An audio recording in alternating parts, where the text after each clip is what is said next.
안녕하세요. 코리아 시니어 센터에서 힐링 상담을 진행하는 김종호입니다.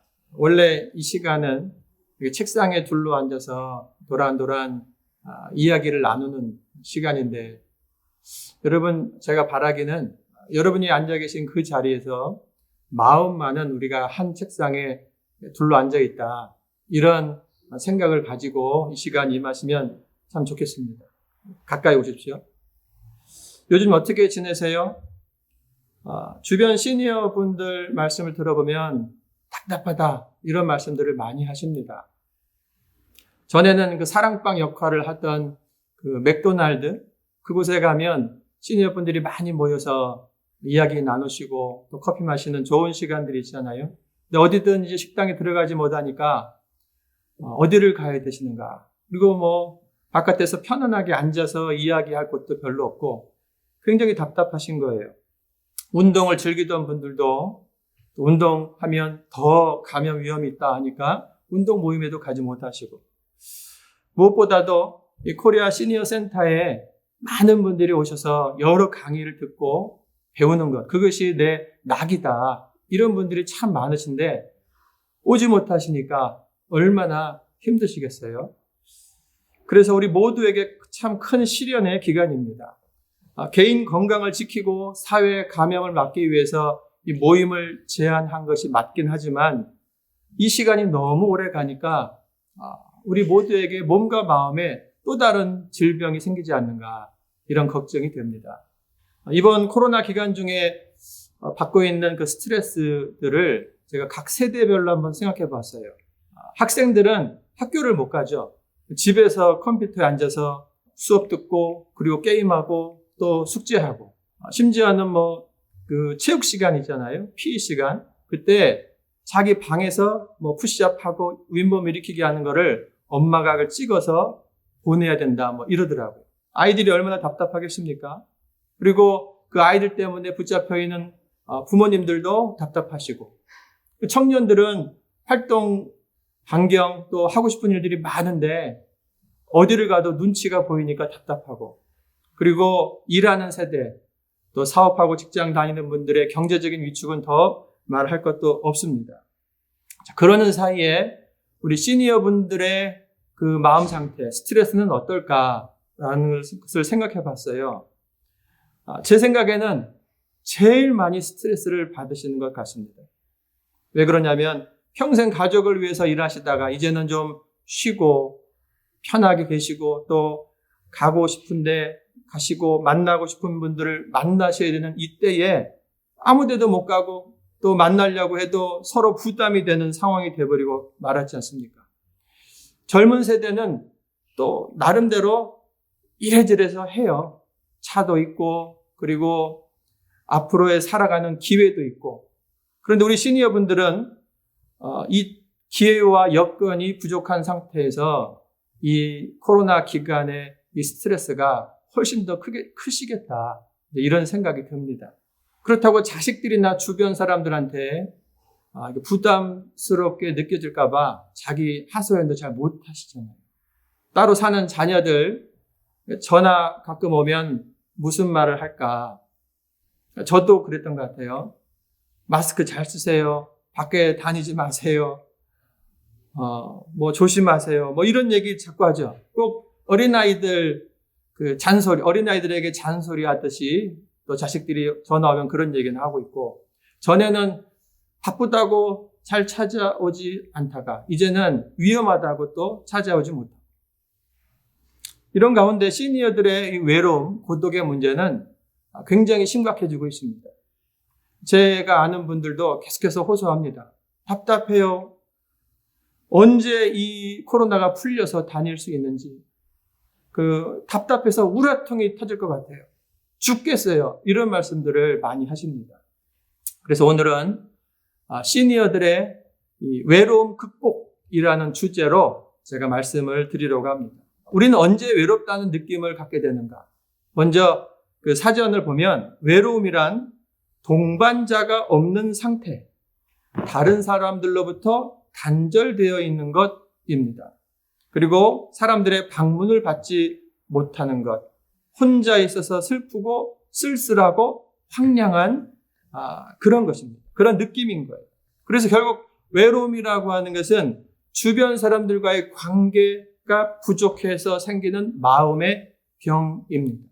제2차 세계대전 당시 갓난 아기들을 수용했던 독일의 한 보육원 이야기인데, 이 아기들 가운데서 영양실조로 죽어가는 아이들이 자꾸 나오는 거예요. 무슨 일이 있는가? 그 안에 어떤 아이들을 돌보는데 문제가 있는가 하고 조사를 들어갔어요. 그랬더니 그 아이들 가운데 또 유독 건강한 아이가 또 있는 거예요. 그래서 무슨 차이인가 하고 조사해 봤어요. 머리를 한번 생각해 보세요. 40명의 아이를 한 보모가 보고 있는데 쭉 누워있지 않습니까? 그러면 그 아기들한테 그 젖병을 이렇게 수유기에다가 넣어놓으면 그 아기들이 그 젖병을 빨아먹는 거예요. 그래서 고모가 다 이렇게 젖병들을 꼽아 놓습니다. 근데 맨 마지막 끝에 있는 아기는 어차피 자기가 계속 그 방에 있어야 되니까 그 아기를 끌어안고 이렇게 의자에 앉아서 그 아기한테는 젖병을 물려줬다는 거예요. 그리고 이렇게 시간을 보내고 또 내려놓고 시간 되면 다른 아기들 젖병을 기계에다가 올려놨다는 겁니다. 결국 아기들에게 부족했던 것은 영양이 아니라 스킨십, 만져주고 사랑해주는 그것이 부족했던 것이죠. 이처럼 외로움은 몸과 마음을 차갑게 만드는 이 마음의 질병입니다. 하지만 또 생각해보면 혼자 있다라고 하는 것, 이것은 우리들에게 꼭 필요해요. 많은 사람들과 부딪히며 살다 보면서 우리가 늘상 한 번씩 떠오르는 생각이 뭐냐면 먼 곳에 좀 갔으면 좋겠다. 한적한 곳에 별장이 있고 그곳에서 이렇게 며칠 쉬었으면 좋겠다. 그곳에 살았으면 좋겠다. 좀 이렇게 혼자 있고 싶은 생각들이 문득 들잖아요. 왜냐면 우리에게 필요한 겁니다. 그리고 매일마다 밤이 되면 우리들은 혼자 있으면서 쉼을 얻는 거예요. 그리고 회복하는 시간이 되는 겁니다. 그래서 그런 때 혼자 있는 시간이라고 하는 것은 행복한 시간, 충전의 시간입니다. 하지만 요즘같이 장기간 이 코로나 팬데믹으로 인해서 강제적으로 만남이 제약되어 있는 이것은 또 다른 이야기가 됩니다. 노인센터에도 가고 여러 모임에도 가고 배우러도 가야 되는데 못 가잖아요.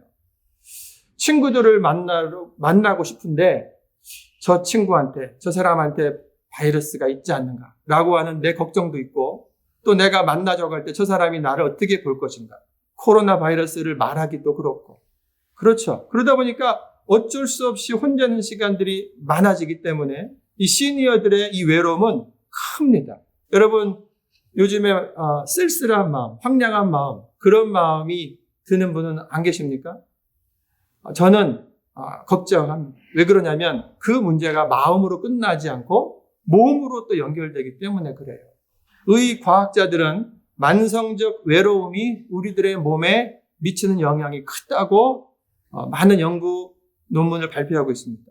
외로움을 느끼면 이 몸이 위험을 처했을 때, 어떤 위험하다라고 할 때 그 통증의 신호가 이 머리, 뇌에서 나타난다는 거예요. 지금 아무런 일이 안 벌어져도 내가 외롭다 이러고 있는 사이에 이 뇌에서는 몸이 위험하다라고 하는 그런 호르몬들이 나온다는 거예요.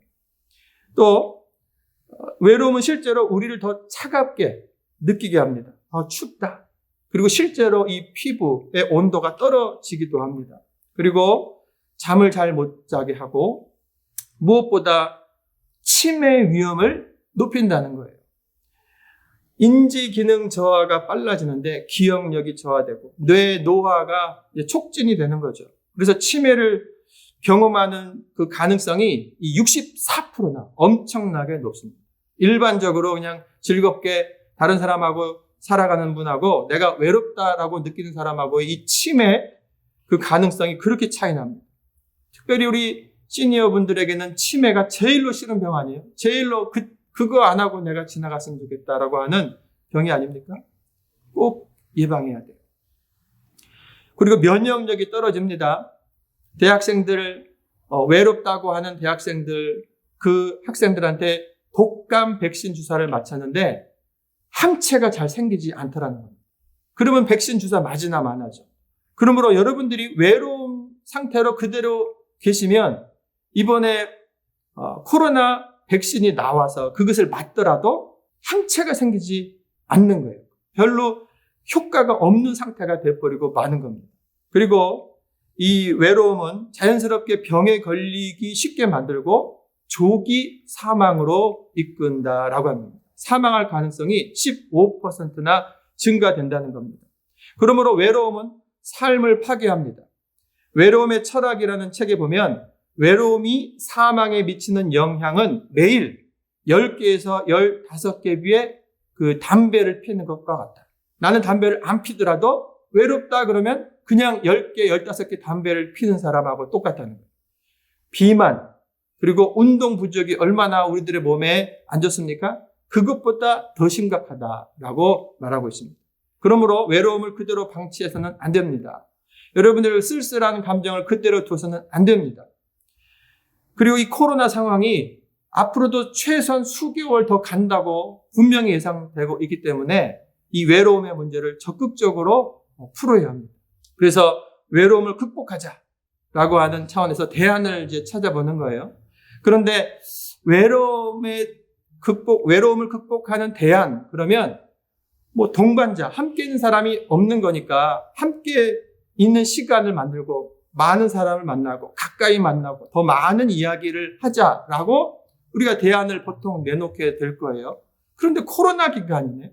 어떻게 됩니까? 만나지 말라는 거예요. 삼가라는 거예요. 그래서 좀 더 다른 접근을 해야 실제적인 도움이 되겠다. 이런 생각이 듭니다. 그래서 제가 7가지 제안을 드리려고 합니다. 잘 기억하시면서 시행해 보시기 바랍니다. 첫 번째, 호흡법 사용과 미소 짓기를 해보세요. 몸과 마음의 준비인데 복식 호흡 아시죠? 자, 이렇게 하는 겁니다. 한 손은 가슴에다가 한 손은 배에다가 놓고 호흡을 하시는데 위로 올라오지 않고, 위로 올라올 것 같으면 위로 누르시고 배가 나오도록, 그리고 숨을 들숨을 하실 때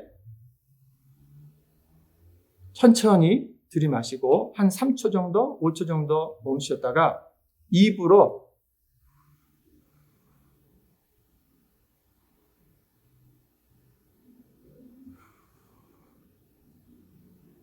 이렇게 복식 호흡을 하시는 거예요. 이 복식 호흡을 하시는데 한 가지 더 붙이세요. 뭐냐면 눈과 이 입술에는 미소를 담으시기 바랍니다. 다시 해보면은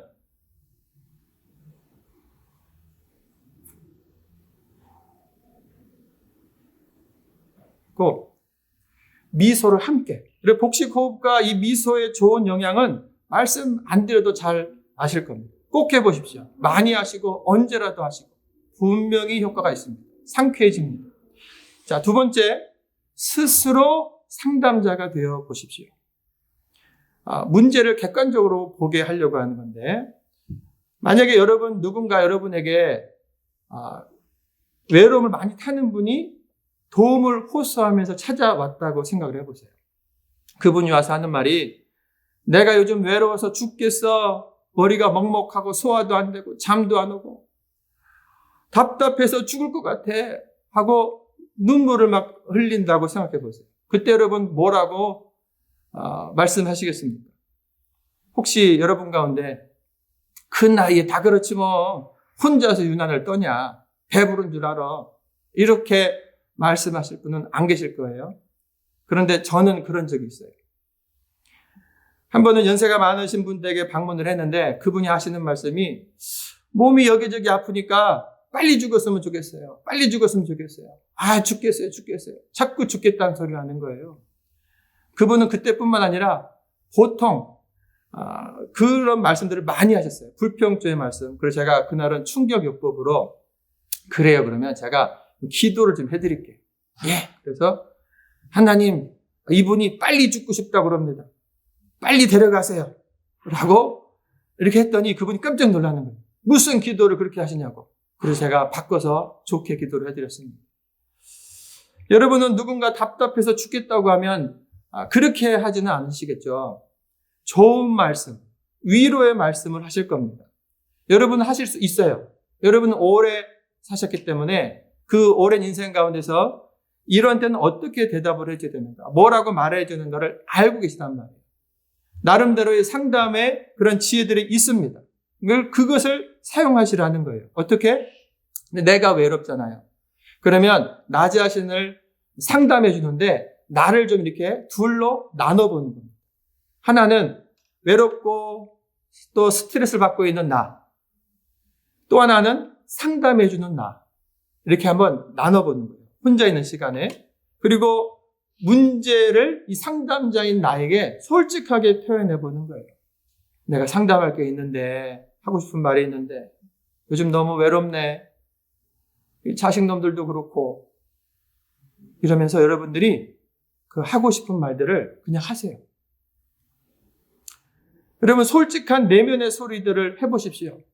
떠듬거려도 되고, 뭐 하다가 끊어져도 되고. 그냥 하는 거예요. 혼자 있는데 무슨 말을 못합니까? 다 털어놓으셔요.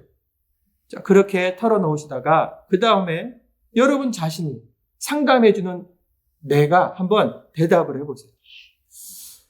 내가 너 말 듣고 보니까 이런 생각이 든다 하면서 왜 외로운지 또 어떻게 극복해야 되는지 여러분들이 그 상담을 들었다고 생각하고 한번 설명을 또 조언을 해보시기 바랍니다. 그것과 함께 쓰다듬어 주세요. 이렇게 아이고 얼마나 힘들었냐. 그리고 눈물도 닦아주시고 그리고 괜찮아 하면서 토닥여 주기도 하십시오. 자기 자신과의 대화가 매우 어색할 수 있어요. 안 해봤기 때문에. 하지만 어차피 혼자 하는데 뭐 어떻습니까? 바깥의 상담자들은 할 수 없는 자기를 보듬어놔주고 자기를 더 쓰다듬어주는 그러한 그 시간은요, 굉장히 도움이 되는 시간이 될 겁니다. 스스로 상담자가 돼보시라. 자, 그리고 세 번째, 마음을 들여서 하고 싶은 일을 해보시기 바랍니다. 자, 동반자라고 생각했을 때 우리 보통 사람 동반자만 생각하는데 그것 말고 내 마음을 쏟을 수 있는 어떤 일, 무슨 일이든 간에.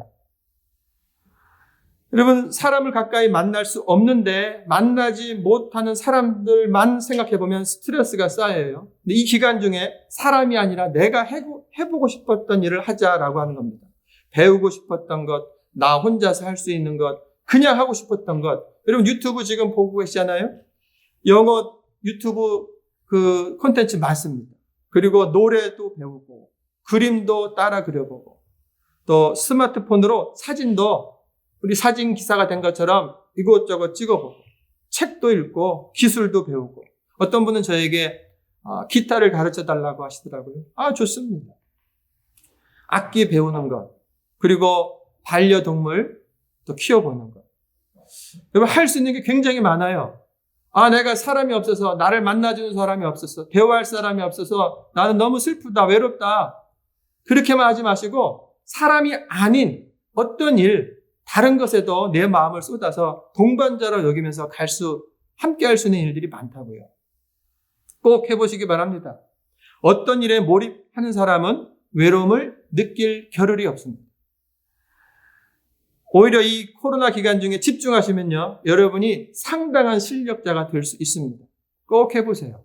그리고 네 번째, 하루에 한 번 혹은 이틀에 한 번씩 세상을 만나러 바깥으로 나가시기 바랍니다. 몸의 활동 그리고 타인에 대한 관심을 두시라라고 하는 거예요. 코로나라고 해서 또 다른 사람들을 만나는 것을 조심하라고 해서 내내 집에만 계시면 안 됩니다. 마스크 쓰시고 그리고 다른 사람들과의 거리를 띄면서 동네를 한번 걸어보세요. 동네를 걸으시면서 요즘 사람들 어떻게 사는가 한번 쭉 관찰해 보시는 거예요. 저는 길거리 한번 걸으면서 요즘에 뭘 보냐면 식당들을 봅니다.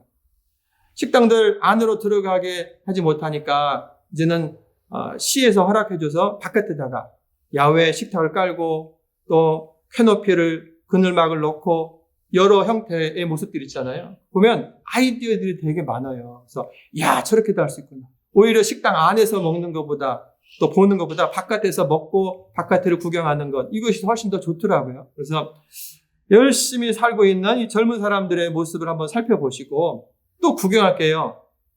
동네들을 다니면 예쁜 집들이 많습니다. 그러면 저긴 유럽풍이다. 저기는 남미풍이다. 여기는 이 전통 미국풍이다. 하면서 집들도 한번 구경하시고 제가 그렇게 합니다. 저기는 어떤 방이겠다. 그리고 집집에 있는 그 차들도 한번 구경하시고 자, 그렇게 이것저것 구경하시면서 여러분 집에 돌아오셔서는 그래 보시는 거예요. 옛날 가수 그 서수남 하청일 씨가 팔도유람인가? 그 노래를 쭉 한 다음에 맨 마지막에 뭐라고 합니까? 구경 한번 잘했네 하면서 딱 마치잖아요. 한번 여러분들 동네를 쭉 다니면서 구경하시고 우리 동네 구경 잘했다 하고 이렇게 활동돼 보시는 거죠. 자, 5번째, 스마트폰을 통해서 영상 통화를 하십시오.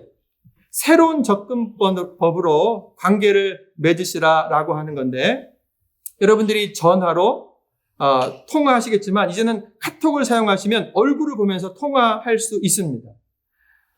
여러분 바깥에 사람들을 만날 때 여러분 기본적인 준비를 하시잖아요. 세수하고 화장하고 옷 입고 하잖아요. 똑같이 통화를 영상으로 하게 되면 여러분 그냥 바깥에 내가 나가서 만난다는 마음으로 준비하셔서 이렇게 얼굴을 보면서 그리고 또 하나는 자기 집 구경도 시켜주세요. 집도 치워놓으시고 내가 이렇게 산다 이렇게 보여주세요. 제가 한국에 계신 장모님 장인어른 계시는데 저희 집 여기가 안방이 이렇고 또 애들 방이 이래요. 그러면 그렇구나. 또 우리 어머니 요즘 그 바깥에 길거리 좀 보여주세요. 그러면 또 어머니께서 바깥에 길거리 보여주시고 여러분 미국 LA 이곳 여러분이 사는 곳에서 한번 보여주세요. 한국에 계신 분들 타주에 계신 분들이 여러분이 사는 동네 구경하는 것만 해도 재밌습니다. 그래서 서로 자꾸 교제하는 시간을 새롭게 만들 수 있죠. 자, 6번째 젊은이들에게 조언하기. 잉글랜드에 있는 한 요양원인데 화이트보드판에다가 젊은이들에게 어떤 조언을 하고 싶으신가 라고 써보라고 했더니 이제 그 할머니들 가운데서 너의 돈을 다 써라. 젊었을 때 즐겨라. 이러기도 하고 글을 쓰기 전에 생각을 해라. 말다툼을 벌였으면 자기 전에 화해해라. 이러면서 여러 조언들, 지혜의 말들을 써보신 거예요. 그거를 젊은이들이 읽으면서 되게 좋아했다고 하는 거예요. 왜냐하면 자기 부모님들이 하시던 말씀인 거죠. 제가 제안하기는 여러분들도 한번 젊은 사람들한테 어떤 조언을 할까 이런 생각을 가지고 적어보십시오. 그리고 카톡을 남겨보세요. 아들, 딸에게 연결되어 있는 카톡에다가 아들에게 하고 싶은 말, 딸에게 하고 싶은 말, 자손들에게 하고 싶은 말들을 써보십시오. 적어놓으세요. 보내세요. 여러분 그것이 지혜의 글이 됩니다. 마지막 7번째, 자기가 믿는 신이 있다고 한다면 감사의 기도를 올려드리세요. 아침 저녁으로 오늘 하루를 주셔서 감사하고 오늘 하루를 잘 보내서 감사하고 그래서 늘 감사로 살면 외로울 겨를이 없고 외로움을 극복할 수 있습니다. 자, 정리하면서 외로움을 어떻게 극복할 것인가 하는 주제로 말씀을 드렸어요. 동반자가 없는 것이 외로움의 문제라고 했는데 동반자를 만드십시오. 여러분 스스로 동반자가 되시고 어떤 일들을 동반자로 만드시고 새로운 방법으로 동반자들을 만들어갈 때 외로움은 극복될 수 있습니다. 감사합니다.